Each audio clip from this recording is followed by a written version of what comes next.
Ayun, magandang umaga po ulit mga bossing. Ito, nandito po tayo ngayon sa May Kanlalay. May naramdaman naman po tayong lumabas na issue sa ating Lancer Pit Sapay. Kaya ngayon pinapagawa ulit po natin. Kahapon po nagpalit po tayo ng yung secondary clutch master. Ngayon naman po nagpalit po tayo ng piston. Tumatagas kasi sa preno. Kaya bago na mga piston niya.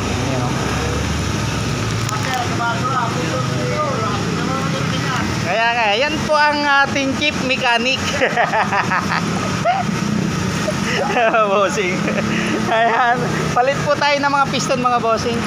Kaya sabi ko po sa inyo, ina-obserbahan ko pa po kung ano yung mga lalabas na mga issue. Katulad niya, may lumabas na naman.